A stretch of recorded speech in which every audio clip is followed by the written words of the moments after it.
ऐसी भर्तियां भी तो हैं कि जो 25 लाख रुपए दे के एसडीएम बने हो। बसपा के ज़माने में भी मेरे ऊपर हिंदू मुस्लिम कांडों के केस लगे। देखा गया कि चीनी के जो दाम हैं इस वक्त पूरे भारत में बढ़ रहे हैं सर। कि जाट कभी बसपा से जुड़ा नहीं, हाँ, लेकिन मेरे टाइम पे 8 MLA जाट थे। फिर सर किसान क्यों परेशान रहते हैं? गन्ना मंडी में पहुंचते हैं और किसान बताते हैं कि हमें उचित मूल्य नहीं मिल रहा। अब आपने देखा है कि पिछले लगातार कई वर्ष से चीनी के दाम यथावत थे और हमने 9 महीने में आदरणीय योगी जी के नेतृत्व में 3,24,000 करोड़ का भुगतान किसान के खाते में डायरेक्ट किया है। डिप्टी सीएम उत्तर प्रदेश के केशव प्रसाद मौर्य दिखा रहे हैं, बोले अगर समय रहते ये काम कर लिया गया होता तो शायद ये लापरवाही नजर नहीं आती। उत्तर प्रदेश में यदि कमी होती तो जापान का डेलीगेशन आता है। तो वहाँ समाजवादी पार्टी के राष्ट्रीय अध्यक्ष अखिलेश यादव तो लगातार सरकार पर तंज कसते हैं कि उत्तर प्रदेश में एक भी उद्योग नहीं ला पाए। या तो उनकी याददाश्त कमजोर हो गई है। दुनिया का 60% मोबाइल आजकल भारत में बन रहा है। तो मथुरा के लिए कभी छोड़ेंगे नहीं लग रहा है। अब 2027 के मैनिफेस्टो में लग रहा है मथुरा भी आ जाएगा। बसपा को तो बहन जी ने स्वयं ही खत्म कर दिया। उत्तर प्रदेश उत्तम प्रदेश बन रहा है। इसी क्रम में सी न्यूज़ भारत अपने विशेष कार्यक्रम संवाद के जरिए आपको उत्तर प्रदेश के ऐसे तमाम शख्सियतों से रूबरू कराता है, मंत्रालयों, विभाग और मंत्रियों से आपको रूबरू कराता है जो उत्तर प्रदेश के इस बहुआयामी सपने को साकार कर रहे हैं। इसी क्रम में सी न्यूज़ भारत आज पहुंचा है उत्तर प्रदेश के बहुत ही लोकप्रिय मथुरा से आने वाले, उत्तर प्रदेश के कैबिनेट में बैठने वाले और उत्तर प्रदेश के गन्ने को सही मूल्य और गन्ना किसानों को उनकी सही आय दिलाने वाले उत्तर प्रदेश के बहुत ही लोकप्रिय मंत्री लक्ष्मी नारायण चौधरी जी। सर बहुत बहुत स्वागत है सी न्यूज़ भारत के विशेष कार्यक्रम संवाद में। धन्यवाद शिक्षण जी। सर उत्तर प्रदेश उत्तम प्रदेश बन रहा है। लक्ष्मी नारायण चौधरी जी का जो सफ़र शुरू होता है मथुरा की उन गलियों से, छाता की उन गलियों से, वो कैसे कैबिनेट तक का सफ़र तय करता है? एक छोटा सा। राजस्थान और हरियाणा बॉर्डर दोनों मिलते हैं मेरे यहाँ। मेरा गांव बहुत बड़ा नहीं है, केवल 2,500 वोट है मेरे गांव में। तो मैं इंटीरियर से आता हूँ। जब मैं पैदा हुआ और बड़ा हुआ, MLA बना, तब तक वहाँ ना बिजली, ना कोई रोड, कोई साधन किसी प्रकार का नहीं था। वो कौन सा सन था सर? ये मैं जब पढ़ रहा था तो हम 6 किलोमीटर पैदल जाते थे और 6 किलोमीटर आते थे। 12 किलोमीटर रास्ते कच्चे थे, साइकिल भी उपलब्ध थी नहीं। तो 8th क्लास पास की। इसके बाद फिर इंटरमीडिएट 9th क्लास में हम लोग आगे कोसी कला हिंदू इंटर कॉलेज में, वो ज़िले का बड़ा प्रसिद्ध स्कूल था। शुरू से ही मुझे मौका मिला छात्र राजनीति में, स्पोर्ट्स में, कभी कैप्टन बना, कभी जनरल कैप्टन बना, इस तरह से चलता रहा। और धीरे धीरे करके मैं यहाँ मथुरा में बाबू सिंह BSA कॉलेज में ग्रेजुएशन में आ गया। वहीं से फिर मैंने मथुरा से ही MA की और LLB की। उत्तर प्रदेश का एक बड़ा सफ़र आपने तय करा, एक संघर्षवादी नेता से कैबिनेट का सफ़र। सबसे पहला जो एक सफ़र कैबिनेट में होता है वो बसपा से होता है सर? नहीं, सबसे पहला आदरणीय कल्याण सिंह जी के साथ मैंने ओथ ली थी। उसके बाद बसपा को भी आपने? नहीं, माननीय कल्याण सिंह जी के साथ के बाद फिर माननीय राम प्रकाश जी के साथ मंत्रालय का मौका मिला। फिर माननीय राजनाथ सिंह जी के साथ भी मंत्रालय का मौका मिला। 2002 में परिस्थितियां कुछ ऐसी रहीं कि लोकदल के चौधरी अजीत सिंह जी मेरी सीट पे अड़ गए और मुझे फिर निर्दलीय लड़ना पड़ा। इसके बाद कुछ परिस्थितियां ऐसी थीं कि मैंने BSP ज्वाइन की 2003 में। 2003 के बाद फिर 2003 से लेके 2014 के पार्लियामेंट चुनाव तक मैं बीएसपी में रहा। बीएसपी में मुझे मौका मिला कृषि मंत्री रहने का, और इसके बाद 2014 में ही जो बीएसपी से चुनाव लड़े थे पार्लियामेंट का,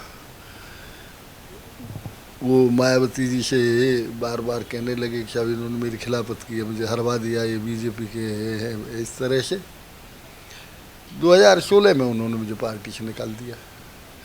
जैसे ही पार्टी से निकाला, उस समय भारतीय जनता पार्टी की स्थिति मथुरा जिले में बहुत कमज़ोर थी। कोई जिला पंचायत सदस्य नहीं, कोई ब्लॉक प्रमुख नहीं, कोई एमएलए नहीं। कमज़ोर स्थिति में भाजपा थी 2016 में मथुरा के अंदर। हाँ, पूरी तरह से कोई चेयरमैन भी नहीं। तो बात हुई, मुझे भाजपा ज्वाइन कर ली मैंने 2016 में, और उसके बाद फिर महाराज जी के साथ और भारतीय जनता पार्टी के साथ, पहले भी मैं उसी विचारधारा का रहा। बसपा के ज़माने में भी मेरे ऊपर हिंदू मुस्लिम कांडों के केस लगे, मेरे परिवार के ऊपर लगे, इसलिए हिंदुत्व के नाम पे वहाँ लोग मेरे परिवार को और मुझे जानते हैं। वो परिस्थिति ऐसी थी राजनीतिक, एक मुझे बीजेपी को छोड़ना पड़ा और बीएसपी में जाना पड़ा। लगातार उत्तर प्रदेश उत्तम प्रदेश बन रहा है सर। अब आपका एक संघर्ष रहा, एक बड़ा संघर्ष रहा।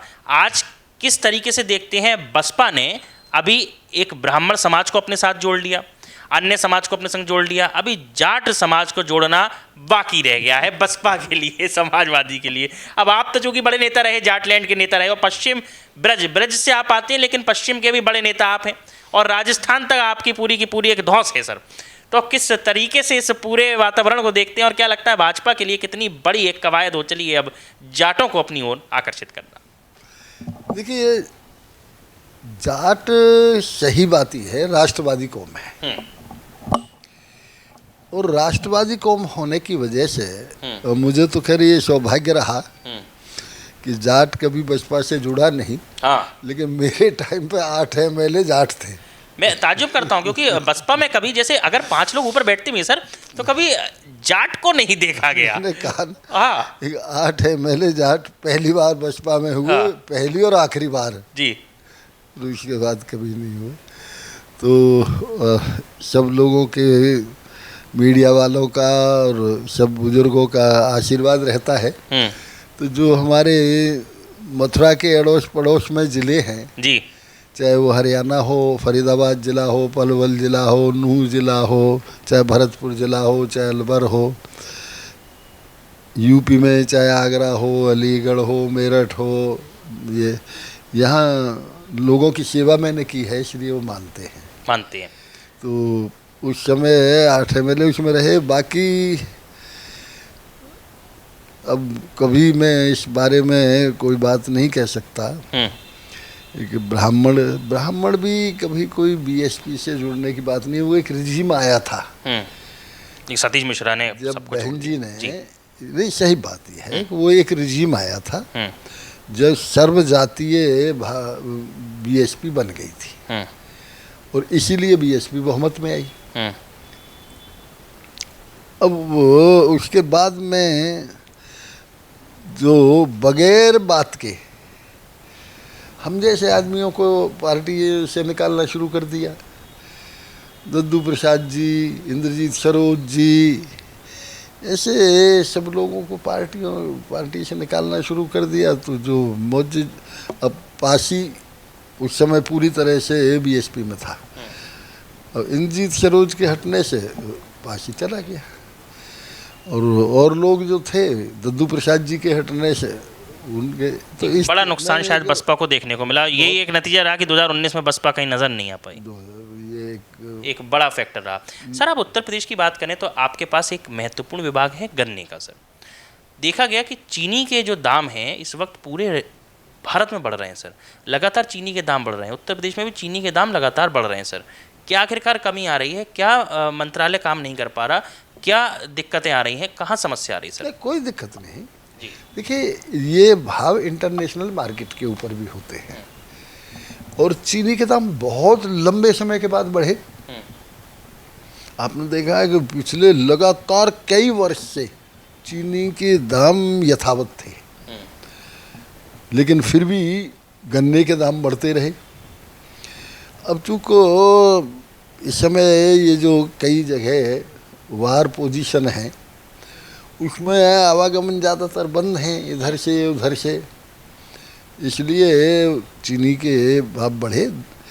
स्टेट गवर्नमेंट का भाव से बहुत संबंध नहीं होता, क्योंकि सेंट्रल गवर्नमेंट तय करती है स्टॉक। उस स्टॉक में चेक करने का अधिकार केवल स्टेट गवर्नमेंट को रहता है। अब जैसे अभी 15 दिन के लिए स्टॉक के लिए आदरणीय मोदी जी ने किया है, तो अब हम चेक करने का हमको अधिकार है। कहीं इससे ज़्यादा चीनी तो नहीं है, कहीं 15 दिन से ज़्यादा तो नहीं रख रहे, तो नियंत्रित हो जाएगा। अच्छा, भंडारण ना हो ये आप तय कर लेते हैं, लेकिन दाम क्या होगा ये केंद्र से तय होता है? ये केंद्र से, दाम भी केंद्र से तय होता है, भंडारण कितना होगा और कितनी अवधि होगी ये भी केंद्र ही तय करता है। तो सर, अब जो मिलें हैं, जो बंद पड़ी हुई गन्ना मिलें हैं, जिन पर कार्य होने थे, जो योजनाबद्ध तरीके से पटल पर लाने थे, कई ऐसे जिले हैं जहां पर गन्ना मिलें बंद पड़ी हैं, कई लोगों को जो रोजगार मिल रहा था वो अब नहीं मिल पाया, और सरकार ने भी प्राथमिकता दी थी कि इन मिलों को हम चालू करेंगे। कई आपके क्षेत्र की मिलें हैं, कई अन्य क्षेत्रों की मिलें हैं सर, उनको कैसे आगे चालू कर पाएंगे सर, और क्या कुछ योजना जो थी वो रह गई, किस अभाव में रह गई सर? देखिए, ऐसा है, ये आप लोगों को भी अच्छी तरह से मालूम है, एक समय था कि काफ़ी मिलें बंद भी हुई और बेची भी गई। इसके बाद आदरणीय योगी जी ने गन्ना विभाग पर विशेष रूप से ध्यान दिया, और ध्यान देने पे जो 20 लाख हेक्टेयर में गन्ना होता था, उसका क्षेत्रफल बढ़ के 29 लाख हेक्टेयर तक पहुंच गया, और हमारी रिकवरी भी बहुत अच्छी हुई, रिकवरी भी बढ़ी, मिलें चालू हुई।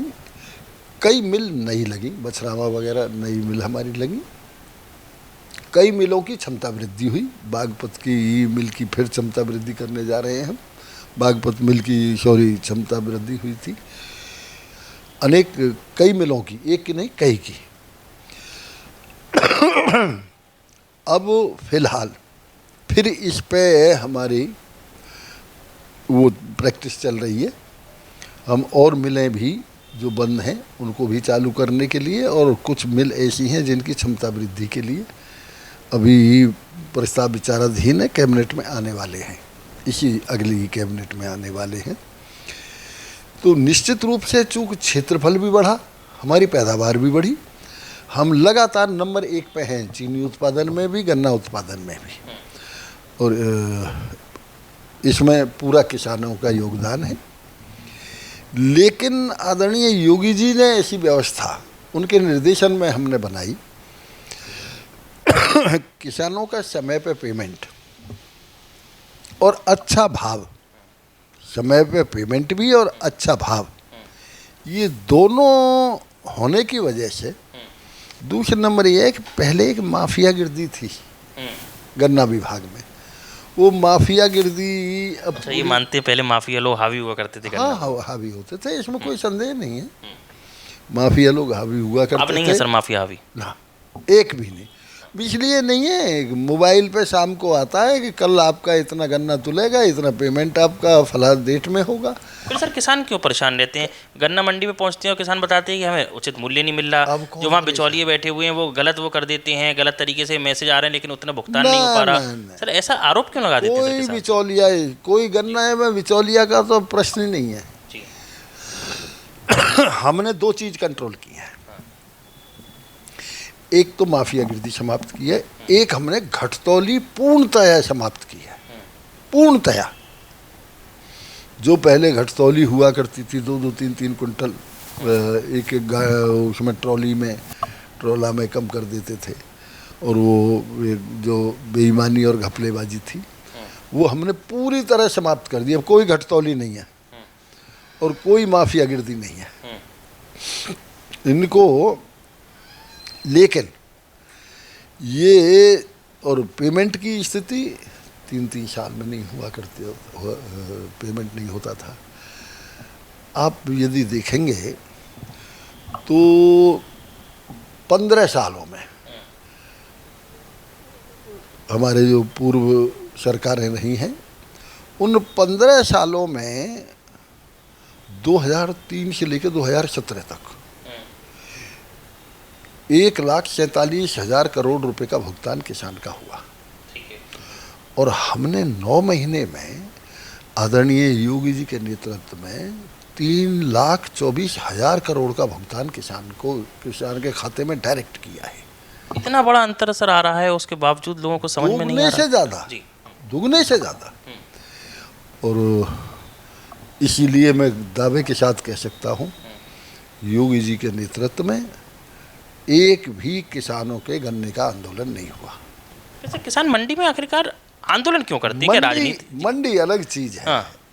मंडी अलग चीज है। नहीं, जो गन्ने के मिलों के सामने जो आंदोलन करते हैं, कई बार अभी देखा गया कई ऐसी मिलें हैं, चाहे संभल की मिल हो चाहे कई अन्य जलों की मिल हो, जहां किसान लगातार कहते हैं कि हमारा भुगतान नहीं हो पाया जिलाधिकारी पर पहुंचे। मैं बता दूं, अब जैसे वर्तमान में हमारा 94% पेमेंट है। ठीक सर। अब 6% में कुछ हमारी मिल ऐसी हैं कि जिन्होंने पूरा पेमेंट न करके 70% है, किसी का 65 है, किसी का 80% है। लेकिन 70 मिल तो हमारी ऐसी हैं, कुल 123 मिल चली, 70 मिल तो ऐसी हैं जिन्होंने वीकली पेमेंट किया है। गन्ने में वीकली पेमेंट की तो कोई कल्पना भी नहीं कर सकता। महाराष्ट्र से हमारा कंपटीशन रहता है, आज तक आप पता करके देख लें, न तो हमारी बराबर गन्ना मूल्य महाराष्ट्र में, न हमारी बराबर पेमेंट है, ना हमारे बराबर पैदावारी, ना हमारे बराबर पैदावारी। तो इसके लिए किसानों का भरपूर योगदान रहा है और योगी जी का सक्षम नेतृत्व और निर्देशन हमको मिला है। इसलिए पेमेंट की स्थिति जितनी अच्छी उत्तर प्रदेश में है और इस समय पे है, उतनी पहले कभी नहीं रही। आप ऐसी मिलें, मैं किसी का नाम नहीं लूँगा, जो 3 साल में पेमेंट किया करती थी, आज उनका ईयरली पेमेंट साफ है। ये लोग मानते हैं। ऐसी मिल, ये जिन मिलों का आप जिक्र कर रहे हो, जो अभी हमारा 94% पेमेंट हो गया है, 6% जो रह रहा है ना, सबकी FIR है या सुप्रीम कोर्ट के अधीन है। जैसे सिंभावली मिल है, उनकी 3 मिल है उस ग्रुप की, तीनों सुप्रीम कोर्ट के अधीन है, बैंकों ने एक्वायर कर रखी हैं। तो ऐसा केवल छुटपुट वो है, बाकी तो 100% पेमेंट। और मैंने बता दिया आपको, कनाडा में हमारे बहुत से ऐसे, हमारे 100 नहीं ज़्यादा होंगे सरदार जिनके फार्म यहाँ हैं, गन्ने की खेती उनकी यहाँ हो रही है, रहते कनाडा में। कनाडा में उनको ये पता चल जाता है कल हमारा गन्ना गिरेगा। इतनी पारदर्शी व्यवस्था हमने गन्ना विभाग में की है। बहुत बड़ी उपलब्धि है, वास्तविकता में ये बहुत बड़ी उपलब्धि है सर। अब जो कि डिजिटलाइजेशन का ज़माना है, आगे इथेनॉल को भी इन्हेंस किया जा रहा है, तो उत्तर प्रदेश में इथेनॉल को बढ़ावा देने के लिए, इथेनॉल को बनाने के लिए किस तरीके से उद्योगों को बनाया जा रहा है? मॉडर्नाइजेशन कैसे आगे बढ़ रहा है सर? देखिए, पहले इथेनॉल जो उत्तर प्रदेश में था, अब आज के दिन उत्तर प्रदेश में इथेनॉल पहले से 4 गुना ज़्यादा बनता है। और इथेनॉल के लगातार प्लांट हम बढ़ा रहे हैं। इस समय 37 प्लांट हमारे इथेनॉल के हैं इस वक्त उत्तर प्रदेश में, और लगने जा रहे हैं इसी साल, अभी शुरू हो रहे हैं बनने भी, क्योंकि आदरणीय प्रधानमंत्री जी ने अब 20% तक इथेनॉल ले जाने की बात कही है। और कई कंपनी योगी जी से यहाँ मिलने आई मेरे सामने, उन्होंने कहा है कि हम ये गाड़ी बना रहे हैं, ये पूरी तरह इथेनॉल पर चलेगी। इथेनॉल का चूँकि सरकार की एक तो खरीद का कम वो रहता है, कमिटमेंट, पेमेंट का कमिटमेंट रहता है। जब से इथेनॉल लागू किया है प्रधानमंत्री जी ने, तब से गन्ने का पेमेंट और अच्छा हुआ है, इसमें कोई संदेह नहीं है। तो इथेनॉल के प्लांट, इथेनॉल आज भी हम देश में सबसे ज़्यादा हम ही बना रहे हैं। अच्छा सर, ऐसा भी कुछ है क्या कि इथेनॉल बनाने में एक तरफ बात होती है कि पानी बचाओ, इथेनॉल बनाने में पानी बहुत ज़्यादा इस्तेमाल होता है सर, और बर्बाद भी किया जाता है? ऐसा नहीं है, अब तो फिल्टर और वो चल रहे हैं, कोई उसकी इस तरह कोई दिक्कत नहीं। कोई दिक्कत। अच्छा सर, उत्तर प्रदेश में अफसरशाही जो है वो बेलगाम कही जाती है। कई मंत्री और कई विधायक अपनी ही पार्टी में ये बात कहते रहती है। हाल ही में केशव प्रसाद मौर्य ने इसको सवाल उठाते हुए कहा, प्रयागराज में जहां गड्ढे हैं, सड़कों पर पानी भर रहा है, तो डिप्टी सीएम उत्तर प्रदेश के केशव प्रसाद मौर्य दिखा रहे हैं। बोले अगर समय रहते ये काम कर लिया गया होता तो शायद ये लापरवाही नज़र नहीं आती, जिसकी लापरवाही है उस पर तत्काल कार्रवाई की जाए। अब देखिए, क्यों ऐसा नज़र आ रहा है? प्रयागराज के बारे में तो इस समय मैं कोई बात इसलिए नहीं कह पाऊँगा कि मुझे जानकारी नहीं है, और आदरणीय हैं केशव जी हमारे सीनियर डिप्टी सीएम हैं। अब उन्होंने जो बात कही होगी वो निश्चित निरीक्षण करके ही कही होगी। तो सर लगता है उत्तर प्रदेश में कहीं ना कहीं कुछ कमी तो आ रही होंगी सर, कुछ फेलियर प्रशासनिक या आधिकारिक कुछ तो लगता होगा सर, आप इतने बड़े अब आप पद पे। बताइए मुझे, उत्तर प्रदेश में यदि कमी होती तो जापान का डेलीगेशन आता है हाँ। इंडस्ट्री लगाने के लिए। उत्तर प्रदेश में यदि कमी होती तो आज 350 फैक्ट्री योगी जी के टाइम में मेरे क्षेत्र में लगी हैं, 350 फैक्ट्री। एक बड़ा डेटा दे रहे हैं आप, 350 फैक्ट्री मथुरा के अंदर लगी है। मतलब आप सोचिए, इस समय तो मुझे प्रधानमंत्री जी के वो शब्द याद आ रहे हैं कि जब कभी भी हम किसी देश में जाते हैं तो सबसे पहले लोग कहते हैं कि हमें इंडिया में उद्योग लगाना चाहते हैं। हाँ। लेकिन जब इंडिया में आते हैं तो सबसे पहले उत्तर प्रदेश में उद्योग लगाना चाहते हैं। बड़ी आपने एक कथन कह दिया कि उत्तर प्रदेश में, ये एक बहुत बड़ी बात है। तो वहाँ समाजवादी पार्टी के राष्ट्रीय अध्यक्ष अखिलेश यादव तो लगातार सरकार पर तंज कसते हैं कि उत्तर प्रदेश में एक भी उद्योग नहीं ला पाए, रोजगार नहीं ला पाए, लोगों को रोजगार मुहैया नहीं करा पा रही। ऐसा क्यों विपक्ष बार बार? शायद या तो उनकी याददाश्त कमजोर हो गई है। दुनिया का 60% मोबाइल आजकल भारत में बन रहा है, और वो भारत में कहाँ बन रहा है? नोएडा में बन रहा है। उन्हें उद्योग नहीं दिखाई दे रहा। जहाँ इटावा में और अलीगढ़ में कट्टे बना करते थे, तमंचे, वहाँ अब कानपुर में, अलीगढ़ में और लखनऊ में अब तोप बन रही हैं, अब मिसाइल बन रही हैं। ऐसी बात अखिलेश जी इस प्रदेश के मुख्यमंत्री रहे हैं, उनको ऐसी बात नहीं कहनी चाहिए। पूरे देश का 60% अकेले एक्सप्रेस वे उत्तर प्रदेश में है। पूरे देश के 40% एयरपोर्ट इस समय उत्तर प्रदेश में है। जहां उत्तर प्रदेश में 1 और 1.5 लाख, 1 करोड़ आदमी आया करता था अयोध्या में, आज 11 करोड़ से ऊपर आ रहा है। जहां काशी विश्वनाथ में मुश्किल से 1-1.5 करोड़ 2 करोड़ आदमी आता था, आज वहाँ 10 करोड़ से ऊपर आ रहा है। वृंदावन में जहाँ 60 और 70 लाख आया करते थे, अब के 6.5 करोड़ आदमियों ने तो 84 कोस की परिक्रमा लगाई है। 6.5 करोड़ आदमियों ने, और वृंदावन में अब के 12-13 करोड़ से ऊपर आदमी आया है। तो ये आदमी वैसे ही आ रहा है क्या? अखिलेश जी को ये दिखाई नहीं देता? अच्छा सर, मथुरा में अब संतों ने एक आवाज़ बुलंद कर दी है, कार सेवकों को जत्था जाने का ऐलान कर दिया है। अभी पहुंच रहा था, अब दिसंबर में पहुंचने की बात हो रही है। कई सारे संत जुट रहे हैं, कई सारे लोग इसको आगे बढ़ाने की बात कर रहे हैं। वहीं कॉरिडोर बनना था, जिसको लेकर भी लोगों में काफ़ी विवाद पैदा हो गया था। क्या स्थिति ये उत्पन्न हो गई? देखिए, कॉरिडोर का काम चालू है, वहाँ ज़मीन की रजिस्ट्रियाँ हो रही हैं, मकानों की रजिस्ट्रियाँ हो रही हैं। हमारा सौभाग्य ये है कि उत्तर प्रदेश की व्यवस्था और शासन सत्ता इस समय स्वयं एक पीठाधीश्वर के हाथ में है।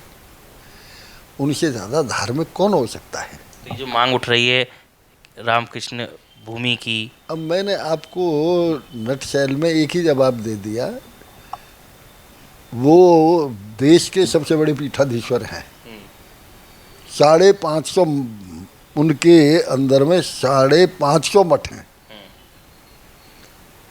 जब ऐसे व्यक्ति के हाथ में व्यवस्था है, जिसने अयोध्या में चाय नहीं मिला करती थी, उस अयोध्या को आज वर्ल्ड के नक्शे पे पहुंचा के सबसे खूबसूरत दिखा दिया। शायद इतनी सुंदर अयोध्या भगवान राम के ज़माने में नहीं होगी, तो क्या मथुरा के लिए वो कोई कमी छोड़ देंगे?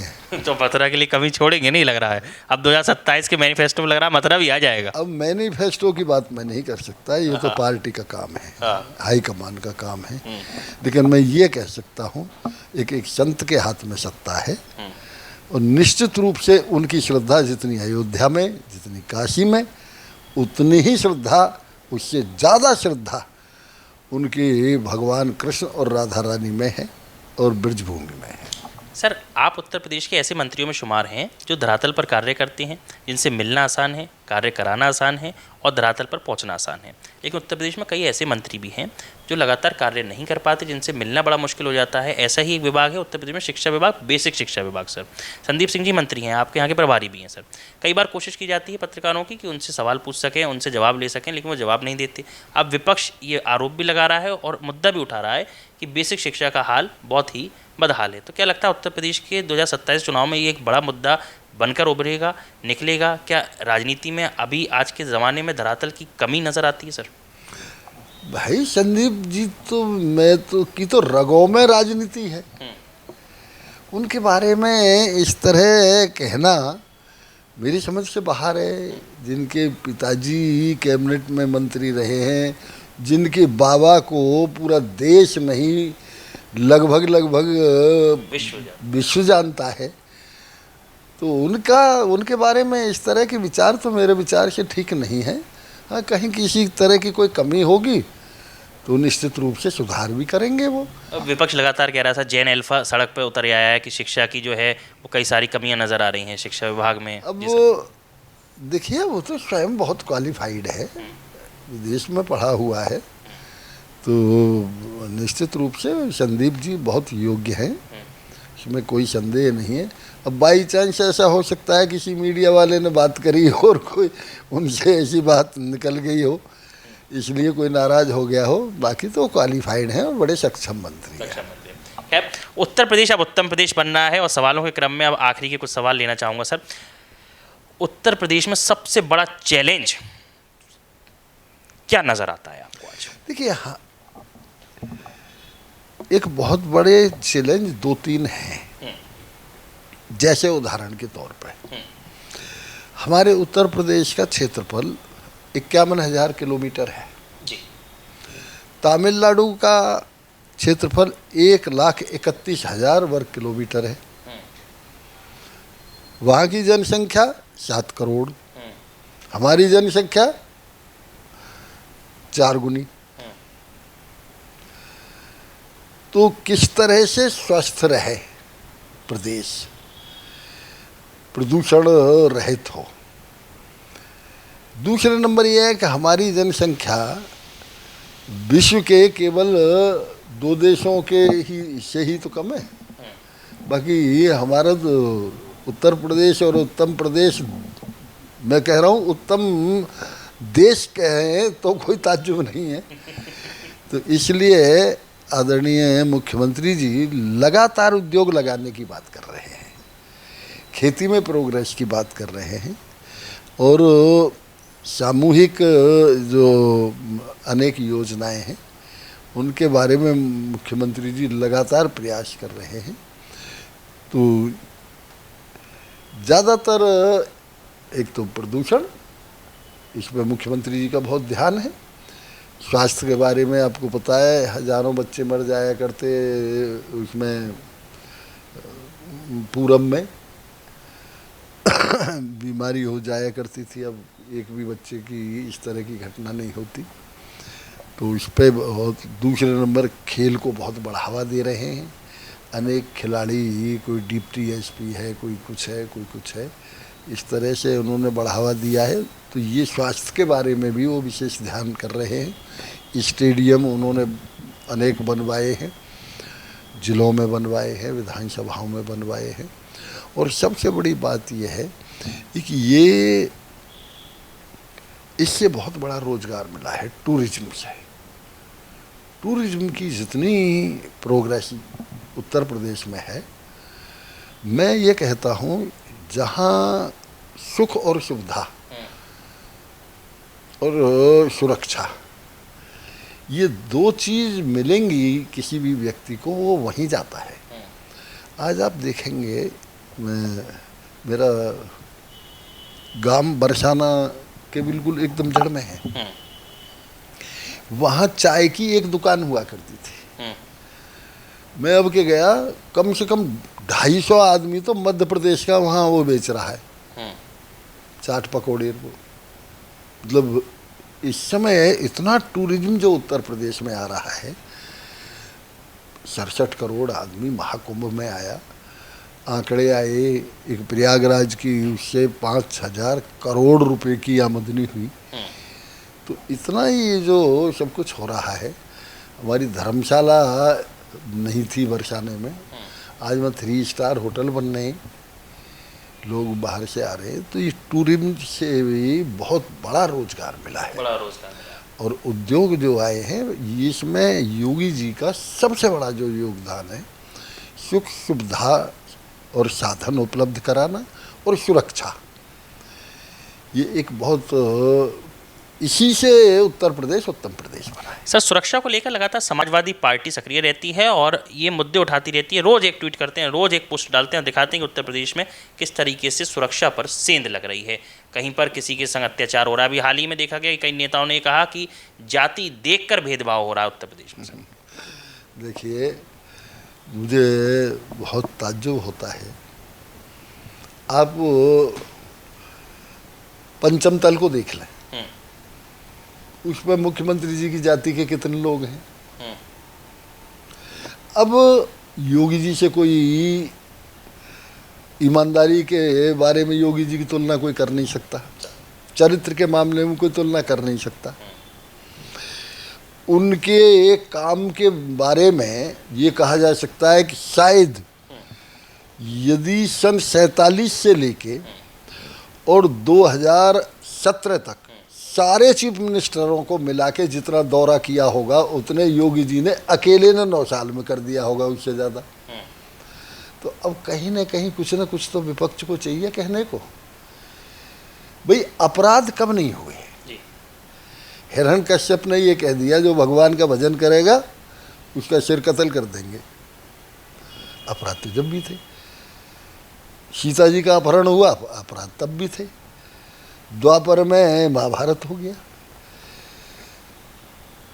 शासक की नीति और नियत कैसी है, इसमें योगी जी की नीति और नियत में किसी को कोई शक और शुबा नहीं है, कोई संदेह नहीं है। अब कोई बगैर बात के यदि आरोप लगाए तो मेरे ख्याल से वो कोई उचित नहीं है। उचित नहीं। अब सर, बसपा के लिए क्या सोचेंगे आप, और बसपा के लिए क्या कुछ देखते हैं आज के पृष्ठभूमि में? को तो बहन जी ने स्वयं ही खत्म कर दिया। कोई नजर नहीं आती धरातल बसपा से। मुझे ऐसा लगता है कि बसपा को पुनर्जीवित करना असंभव हो गया, ऐसा लगता है। संभव है, आपको लगता है? हाँ। कांग्रेस पार्टी ने हाल ही में गोवा में एक अधिवेशन हुआ और वहाँ पर वंदे मातरम के 2 फ्रेज ही गाए और लगातार ये कहा कि हम वंदे मातरम पार्टी के कार्यक्रमों में 2 फ्रेज गाएंगे, अन्य सरकारी कार्यक्रमों में भले 6 के 6 फ्रेज गा लें। अब वंदे मातरम को लेकर एक नई जंग छिड़ गई है पूरे हिंदुस्तान में। सर, सरकार तो कानून ला रही है। देखिए सक्सेना जी, इस तरह के विवाद ये दुर्भाग्य है। जो भारत देश दुनिया का सबसे बड़ा राष्ट्रभक्त है, उसमें यदि इस तरह के विवाद हों तो ये दुर्भाग्य कहूँगा मैं इसे। हमारे देश से ज़्यादा राष्ट्रभक्त पूरी दुनिया में कहीं भी नहीं है। बड़े बड़े अपने आप को वो कहते थे, एक इतने से ईरान ने नाक में दम करके धूल चटा दी। एक बड़ी जगह। आप बताओ मुझे, कहाँ कई हजार फीट के ऊंचे पे खड़े हों और हमारे जवान नीचे खड़े हों, और 94 हजार सैनिक सरेंडर कर रहे हों। हमारे देश से ज़्यादा बहादुर कौन होगा? क्या अमेरिका में 300 वर्ष पहले स्वतंत्रता नहीं आई? कितने लोग भगत सिंह जैसे हुए, कितने लोग नेताजी सुभाष चंद्र बोस जैसे हुए, अशफाक उल्लाह साहब जैसे कितने लोग हो गए, कितने पंडित राम प्रसाद बिस्मिल की तरह के हो गए। हमारा देश तो राष्ट्रीयता से ओतप्रोत देश है। अब वहाँ ऐसे विवाद हों, ये दुर्भाग्य है। एक आखिरी सवाल, 2027 के लिए आप चूंकि चुनावी कमर कस चुकी है, लगातार मुद्दे धरातल पर हैं, लगातार पक्ष विपक्ष दोनों धरातल पर हैं सर, किस तरह से तैयारियां रहेंगी और किस तरीके से 27 में उतरेंगे? क्या लगता है दोबारा उत्तर प्रदेश में भारतीय जनता पार्टी सरकार बनती नजर आएगी या फिर चुनौती टक्कर की होगी सर? देखिए, ये प्रयोग हो चुके हैं। ये प्रयोग आपको पता है, कांग्रेस, सपा, बसपा सब एक होके लड़े थे। इवन लोकदल, ये सब एक होके लड़े थे। और उस समय जितने बड़े लीडर थे, कांग्रेस के तो राहुल गांधी हारे, लोकदल के चौधरी अजीत सिंह हारे, सपा के भी बड़े बड़े लीडर हारे, बसपा तो साफी हो गई थी। जब इतना बड़ा प्रयोग ये कर चुके हैं, अब तो अकेले अकेले लड़ रहे हैं, अब तो कहीं कुछ बचा नहीं। दूसरा नंबर ये है, योगी जी के स्टेचर में कोई नेता विपक्ष का कहीं भी दिखाई नहीं देता। अब योगी जी के नेतृत्व में उत्तर प्रदेश में चुनाव लड़ा जाए तो कहीं विपक्ष में कोई टिक ही नहीं पाता है। सबसे बड़ी बात यह है। सर, योगी जी बहुत ऑनेस्ट चीफ मिनिस्टर हैं, नो डाउट, लेकिन धरातल पर भ्रष्टाचार वास्तविकता में है। ब्लॉकों तक धरातल पर भ्रष्टाचार नकेल कस चुका है सर, तहसीलों में भ्रष्टाचार है, कैसे उसको दूर कर रहे हैं? देखिए, ऐसा है, जुखाम और बुखार के कई कैप्सूल और गोली से ठीक हो जाते हैं। जो कैंसर होती है उसके लिए तो लंबा इलाज चलता है। ये सारी भर्तियां योगी जी के ज़माने में तो नहीं हुई। ऐसी भर्तियां भी तो हैं जो 8 लाख रुपए दे के सिपाही बने हों। ऐसी भर्तियां भी तो हैं जो 25 लाख रुपए दे के SDM बने हों, नायब तहसीलदार बने हों। अब सब जानते हैं। बड़ा आरोप लगा के जा रहा है यहाँ पे इंटरव्यू में। ये है, इसमें तो कोई संदेह नहीं है। तो लिस्ट टंगा करती थी और बदली जाया करती थी, इसमें तो कहीं कोई वो है नहीं। तो जो इस तरह के लोग जमे हुए हैं,